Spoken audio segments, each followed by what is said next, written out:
അപ്പം നമുക്കിന്ന് പിള്ളേരെ പറ്റിക്കുന്ന ഒരു റെസിപ്പി ഉണ്ടാക്കിയാലോ. അപ്പോൾ ഇതാ 1/2 കപ്പ് വെള്ളം, 1/2 കപ്പ് പാല്, 3 ടേബിൾ സ്പൂണ് പഞ്ചസാര, 3 ടേബിൾ സ്പൂണ് ബട്ടർ. ഇതൊന്ന് നന്നായിട്ടൊന്ന് മെൽറ്റ് ചെയ്തെടുക്കാം.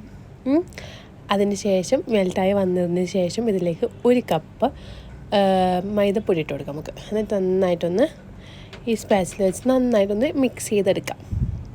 ഓക്കെ, അപ്പം ഇത് നമ്മൾ കഴിഞ്ഞ വീട്ടിൽ പറഞ്ഞ പോലെ മടിയന്മാർക്ക് പറ്റിയ പണിയാണ്, വേഗം തീരുന്നൊരു പണിയാണ് കേട്ടോ. അപ്പോൾ ഇതുപോലെ നന്നായിട്ട് കുറുകി വരും.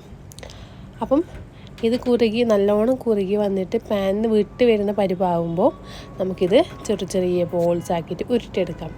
പിന്നെ തന്നിട്ട് ഉരുട്ടിയെടുക്കുന്നതാണെങ്കിൽ ഈ സ്ക്രാച്ച് മാർക്കൊന്നും ഉണ്ടാവില്ല. ഇത് തണിയാണ്ട് വേഗം അപ്പം തന്നെ ഉരുട്ടിയെടുക്കുന്നതുകൊണ്ടാണ് ഈ സ്ക്രാച്ച് മാർക്ക് വരുന്നത്. എന്നിട്ട് നമുക്കിതിൽ ഇതൊന്ന് ഓയിലിൽ ഫ്രൈ ചെയ്തെടുക്കാം. ഓക്കെ, ഷാലോ ഫ്രൈ ആണെങ്കിൽ ഷാലോ ഫ്രൈ, ഡീപ്പ് ഫ്രൈ ആണെങ്കിൽ ഡീപ്പ് ഫ്രൈ. ഓക്കെ, അങ്ങനെ നിങ്ങൾ ഇഷ്ടംപോലെ ചെയ്തെടുക്കാം.